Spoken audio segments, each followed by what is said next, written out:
Hello, Year 12. By now, you should have completed the prep work for circular motion and also should have the front sheets. As mentioned before, don't know what's going on there. We're not going to complete our circular motion, but probably going to get halfway through so we can finish it off when we come back in September. Anyway, this is the first lesson on circular motion. It links into a lot of stuff we've done beforehand on Waze, actually.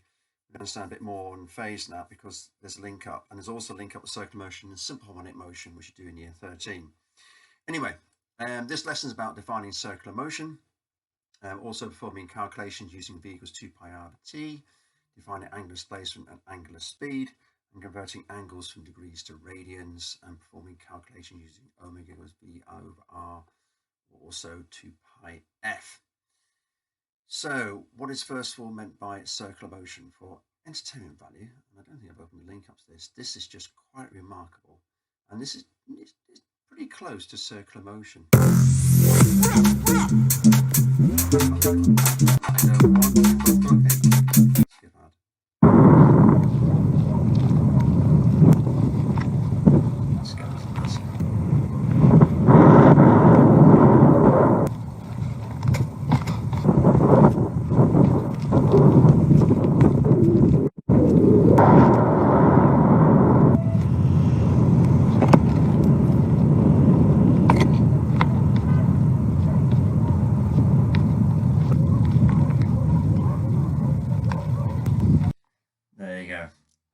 Yeah, don't do that at home, kids. Terrify me completely. Apparently, that's somewhere in Poland who did this, and he's not dead yet.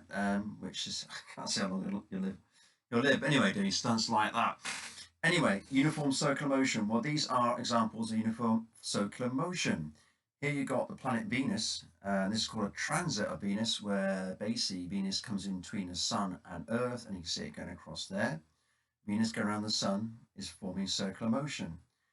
This is a moon. I think it's going around Neptune, wherever it is here. Anyway, meant to be a moon going around a planet. Here is old Bradley Wiggins and his famous United. Great bike, eh? I know I like my bicycles. Bradley Wiggins doing his time trial, and some of you may have been on the London Eye. Well, basically, what is meant by uniform circular motion is performing circular. Oh dear, what's that? It's performing circular motion, but it's doing it at a constant speed. Okay, which we're going to come back to in a minute, is the time period must be constant. And the time period is the time it takes to do one complete cycle. Therefore, it's going to constant speed going round. It's going to have a time period which is going to be constant, isn't it? And that's what is meant by circular motion. Now, in that case then, and now I'm going to go onto my black pen, is this thing I meant by the time period, which I already mentioned, is going to be the time for one complete cycle, or you can say that's going to be a rotation. Then the frequency, which comes out here, okay, the equation you've seen before, frequency is 1 over the time period. Is that then going to be the number of cycles per second? Or you can have basic number of complete rotations, another way of looking at it. Now, obviously, we measure time period is going to be measured in, pen move around then, is going to be in seconds, and frequency is going to be measured in hertz. Okay? Therefore, this is frequency, rotation, number of complete cycles per second. Now, in that case then, all right, what is meant by the linear speed of the point of perimeter? Well, we've got a funky wheel here, and let's say this wheel is rotating around this way with lots of different color spokes. Okay, now the perimeter is going to be here, which basically is all the way around my little wheel. Now I'm grabbing hold of a different color pen. What I can do then, and some of you, well, you should have done this at GCSE, we can then put the V down, and basically, if you say, example, I don't know, a stone lodged in a wheel or some model, whatever it is, if it then dislodges itself, it will then go off in that straight line just here, because it won't be going around in circular motion anymore if it's not attached to the rim of the wheel. Therefore, it'll go in a straight line and it'll go that velocity v. Okay, it will slow down eventually due to air resistance, but neglecting air resistance, it'll keep going that straight line just along here. If then it dislodges itself here, it will then go a straight line going over here. Okay? Therefore, oh, go away, Mr. Number, is you know already that velocity, okay, is going to be the change in distance over a change in time, which makes sense, doesn't it? Well, in that case then, if I get to my linear velocity, if I make the time going to be one time period, the time to go from here all the way around there is going to be one time period. Well, how far it's traveled? Hasn't it traveled the circumference of the wheel? Hence, we all know the circumference is going to be v equals 2 pi r over. So that's the circumference 2 pi r. Therefore, put it into the equation, it's going to be 2 pi r over t. Therefore, we then measure this in meters per second. And that's how you work out the linear speed. You work out linear speed by simply knowing the radius and do 2 pi r over the time period. And that's your first equation. Now, the important thing at circular motion is you know a lot of this already.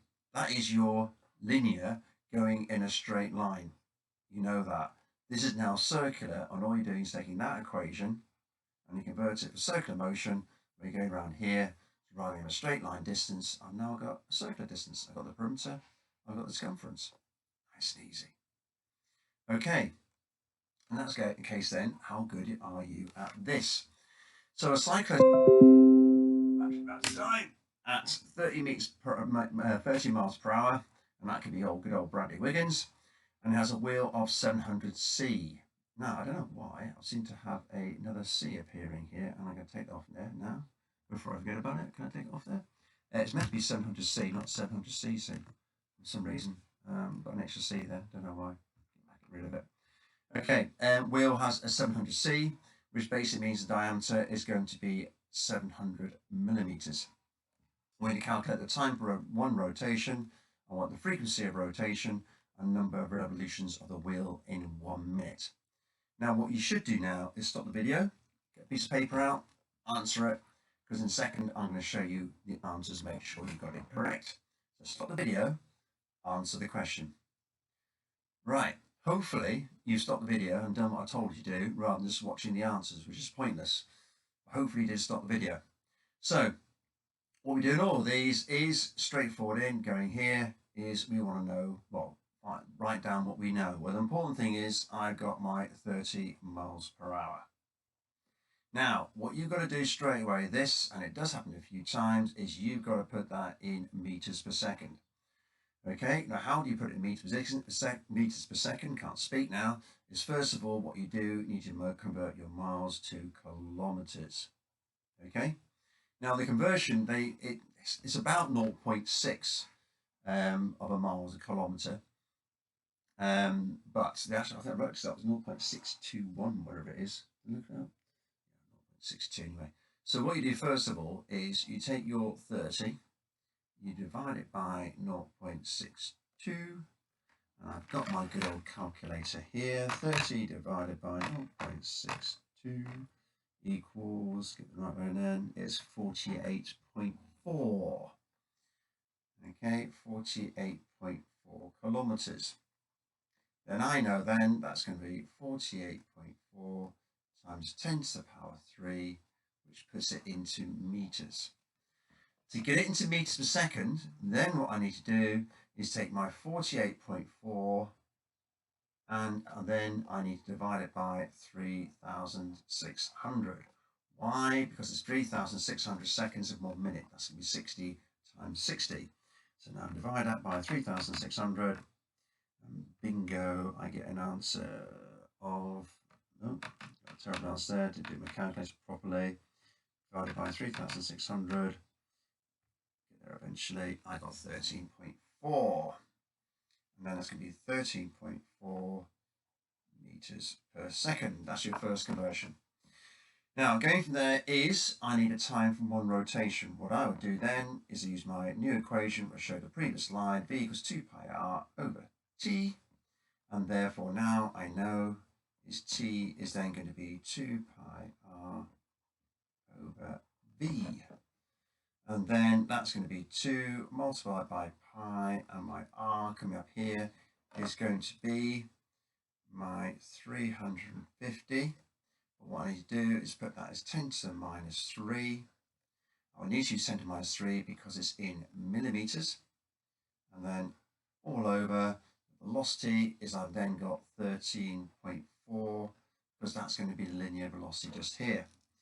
Now, bold and brave, Mr. Mumford's bunging this, oh dear, no it's not, is bunging it all in his calculator. 350 to the power minus 3 divided by 13.4, and I get a wonderful answer of 0.164 seconds. Technically, because here on the numbers I've got, we can argue these are going to be one significant figure. I really don't like doing one significant figure. I'm going to go 0.16. Okay, everybody happy with that? So I'm going to put that up there because I need to create a bit more space now. Time period is 0.16 of a second. Right, rubbing it out. Next bit I need to do is going to be the frequency of rotation. So the frequency of rotation comes up here. Okay, and frequency of rotation is then f. This could be 1 over t, and then take that, wasn't very good t, 1 over 0.16, and then divide that going through there is 1 divided by 0.16, bingo, is I get 6.25, not so, 6.25. Let's call it 6.3 hertz, carry out my rounding process. And then the number of revolutions even in 1 minute. Well, to work out the RPM, and you see that in speedos in cars, don't only take 6.3 and multiply it by 60. Why? Because it's 60 seconds in 1 minute. 6.3 multiplied by 60 and gives me an answer of 378. Obviously, depending on how much rounding up you do, you may get different answers, but I'm going to go for 378 RPM. Okay, and you'll see that on cars, but obviously you haven't got that on the bicycle, have you? An RPM counter. Happy with that? Good. Now, the next